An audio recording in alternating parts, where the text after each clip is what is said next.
السلام علیکم ورحمۃ اللہ وبرکاتہ۔ دوستو، آج میں آپ کو طواف کرتے کرتے طواف کرنے کا طریقہ بتاؤں گا، کیونکہ میرے ساتھ جو عمرہ کرنے والے لوگ ہیں مجھے ان لوگوں سے سبق ملا کہ لوگ یہاں آ جاتے ہیں لیکن طور طریقہ معلوم نہیں ہونے کی وجہ سے وہ اندر کافی پریشان رہتے ہیں۔ تو میں چاہتا ہوں کہ آپ لوگوں کو طور طریقہ بتا دوں۔ یہ دیکھیے، یہ سامنے آپ کو گرین لائٹ دکھ رہی ہوگی، اور کعبے میں دیکھیں گے تو یہ تو رکن یمانی ہے، یہ سامنے گرین لائٹ، اور یہاں پر جو ہے چھتری والے لوگ دکھ رہے ہوں گے آپ کو، یہ حجر اسود ہے۔ یہ گرین لائٹ کو ضرور یاد رکھیے گا، یہ گرین لائٹ ہمارے لیے بہت امپورٹنٹ نشانی ہے، ٹھیک ہے نا۔ یہ گرین لائٹ آپ دھیان میں رکھیے۔ یہ دیکھیں، حجر اسود کی زیارت کیجیے۔ یہ سامنے مقام ابراہیم اور یہ حجر اسود ہے۔ حجر اسود کے پاس جب آپ آئیں گے تو دونوں ہاتھ اٹھانا ہے اور کہنا ہے بسم اللہ، اللہ اکبر وللہ الحمد والصلاة والسلام علی رسول اللہ، ٹھیک ہے۔ نیت کرنے کے بعد آپ نے طواف شروع کر دینا ہے۔ سب سے پہلے تو نیت کرنی ہے کہ اللہ میں فلاں کی طرف سے یہ طواف کرنے کی نیت کرتا ہوں، اس کے حق میں اس طواف کو قبول فرما اور میرے لیے اس طواف کا کرنا آسان کر دے۔ اس طور پر آپ نیت کر سکتے ہیں۔ نیت کرنے کے لیے عربی زبان میں کرنا ضروری نہیں ہے، کسی بھی زبان میں آپ نیت کر سکتے ہیں۔ پھر نیت کرنے کے بعد جب آپ استلام کر لیں گے حجر اسود کی طرف، ہاتھ اٹھا کر بسم اللہ اللہ اکبر وللہ الحمد پڑھ لیں گے، تو آپ نے سب سے پہلے تیسرا کلمہ پڑھنا ہے۔ تیسرا کلمہ میں کیا ہے؟ تیسرا کلمہ میں جو ہے نا، اللہ کی حمد و ثنا ہے۔ اب یہاں پر بھی ضروری نہیں ہے یہ مقام ابراہیم کا قریب سے زیارت کرنی ہے، میں مقام ابراہیم کے پاس۔ تو تیسرا کلمہ میں کیا ہے؟ اللہ کی حمد و ثنا ہے، تو سب سے پہلے اللہ کی حمد و ثنا بیان کرنا ہے۔ اب اس کے لیے آپ تیسرا کلمہ پڑھ سکتے ہیں ڈائریکٹ، سبحان اللہ، الحمدللہ، ولا الہ الا اللہ واللہ اکبر، ولا حول ولا قوت الا باللہ العلی العظیم، ٹھیک ہے۔ یہاں پر تھوڑا میں رکا رہا ہوں، کنٹینیو کروں گا انشاءاللہ تبارک و تعالیٰ۔ یہ دیکھیے کعبہ کے اوپر جو یہ دکھ رہا ہے آپ کو، یہ میزاب رحمت ہے، ٹھیک ہے۔ اور یہ جو آپ کو گولڈن کلر کے 3 ستون دکھ رہے، مینارے دکھ رہے، اسی بیچ کی جگہ کو حطیم کہا جاتا ہے۔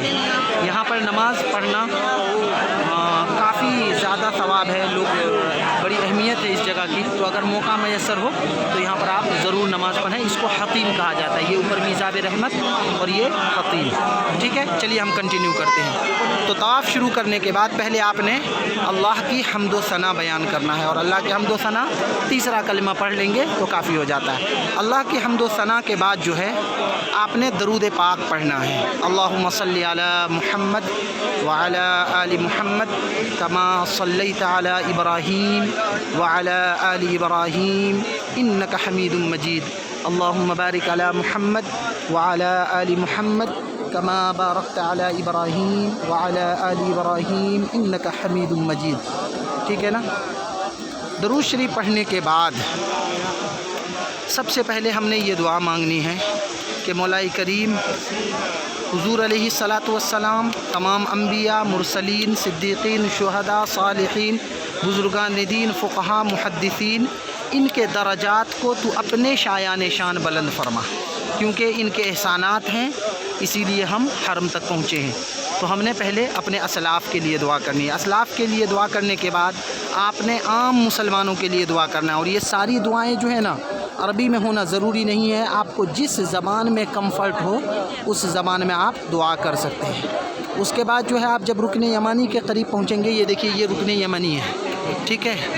تو یہاں سے ہمارے بزرگان دین کا یہ معمول ہے کہ ربنا آتنا فی الدنیا حسنہ وفی الآخرۃ حسنہ وقنا عذاب النار وادخلنا الجنۃ مع الابرار یا عزیز یا غفار یا رب العالمین، ٹھیک ہے نا۔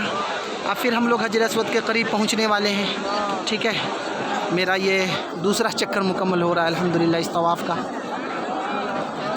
تو میں چاہتا ہوں کہ آپ لوگوں کو طریقہ بتا دوں تاکہ ویڈیوز کے ذریعے سے لوگوں کو آسانی ہو جائے، ٹھیک ہے۔ تو پہلے میں یہاں پر واپس سے حجر اسود کا استلام کر لوں۔ یاد رکھیے کہ جتنے مرتبہ آپ طواف کریں گے सात चक्कर का एक तवाफ़ होता है और हर चक्कर में आप जब हजर अस्वद के करीब पहुँचेंगे तो दोनों हाथ उठाकर बिस्मिल्लाहि अल्लाहु अकबर वलिल्लाहिल हम्द वस्सलातु वस्सलामु अला रसूलिल्लाह सल्लल्लाहु अलैहि वसल्लम। यहाँ पर गवर्नमेंट ने ग्रीन लाइट दे रखा है, ठीक है। तो बता ये रहा था कि सबसे पहले हमने अल्लाह की हम्द व सना बयान करनी है, फिर जो है हुज़ूर पाक अलैहिस्सलाम पर दुरूद पाक पेश करना है, उसके बाद जो है बुज़ुर्गान दीन, असलाफ़, सहाबा किराम, ताबईन के लिए दुआएं करनी है, उनके दर्जात की बुलंद के लिए, और उनके वसीले से ये दुआ करना है कि मौला पूरी उम्मत मुस्लिमा के जो मरहूमीन हैं उनकी मग़फ़िरत फरमा। सबों के लिए दुआ कर देनी है, ठीक है। अब सब के लिए आप दुआ कर दिए, उसके बाद पहला हक़ बनता है आपके माँ बाप का। आपने अपने माँ बाप के लिए दुआ करनी है, उनके गुनाहों के माफ़ी के लिए, उनके हाज़िरी के लिए, उनके लंबी उम्र के लिए, उनके सेहत व तंदुरुस्ती के लिए। माँ बाप के दिल खोल कर दुआ करनी है, ठीक है। माँ बाप का भी हमारे ऊपर बड़ा एहसान है। माँ बाप के दुआ से जब आप फारिग हो गए तो फिर अपने दोस्तों, अहबाब, रिश्तेदार, अइज़्ज़ा, अक़ारिब, जिन जिन लोगों ने आपके लिए दुआ की दरख्वास्त की है, आप उनके लिए दुआ करें, ठीक है। जब आप उनके लिए दुआ से फारिग हो गए तो फिर अपने लिए, अपने बच्चों के लिए और फिर दीगर जो दुआएं हैं आप वो कर सकते हैं। यहाँ पर जो है तवाफ़ करते करते आप कुरान करीम की तिलावत कर सकते हैं, दुरूद पाक का विर्द कर सकते हैं। कोई भी मखसूस दुआ नहीं है। बाज़ लोगों ने लिखे है तो वो दुआ भी पढ़े तो कोई हरज नहीं है, लेकिन ऐसी कोई पर्टिकुलर दुआ नहीं है। आप यहाँ पर तिलावत भी कर सकते हैं, तवाफ़ करते करते दुरूद पाक पढ़ सकते हैं, तस्बीहात पढ़ सकते हैं, कलमा पढ़ सकते हैं, जो आपका दिल में आए वो आप कर सकते हैं और दुआ भी कर सकते हैं, ठीक है। तो ये मेरा तरीका था, मेरा मामूल है, इसीलिए मैंने चाहा कि लोगों को आसानी के लिए मेरे साथ जो हैं यहाँ पर, मैंने उन लोगों को बताने की कोशिश किया। तो मुझे ऐसा लगा कि मैं वीडियोस के ज़रिए से मैं अपने तमाम नाज़रीन को बता दूं ताकि अल्लाह तबारक व तआला उनको जब भी मौका मैसर करे तो उनके लिए थोड़ी सी आसानी रहे। ये देखें, इस तरह से ग्रुप बनाकर भी लोग दुआ करते रहते हैं, लेकिन काबे का एहतराम ये है कि यहाँ पर आहिस्ता से दुआ मांगी जाए। ज़्यादा ज़ोर से चिल्लाकर दुआ करना ये अदब के ख़िलाफ़ है, ऐसा बुज़ुर्गान दीन का मानना है। बहरहाल कबूल करने वाली ज़ात अल्लाह की है, ठीक है ना, इंशाअल्लाह तबारक व तआला। तो ये कुछ अहम बातें थी तवाफ़ के ताल्लुक़ से जो मैंने आप लोगों तक पहुँचा दिया। एक और अहम बात, जब भी आप दुआ करें, चाहे अपने लिए करें, अपने रिश्तेदार के लिए करें, अपने दोस्तों अहबाब के लिए करें, जिसके लिए भी आप दुआ करें, तो दुआ में जो है ना, ये दुआ ज़रूर शामिल रखनी है कि मौला करीम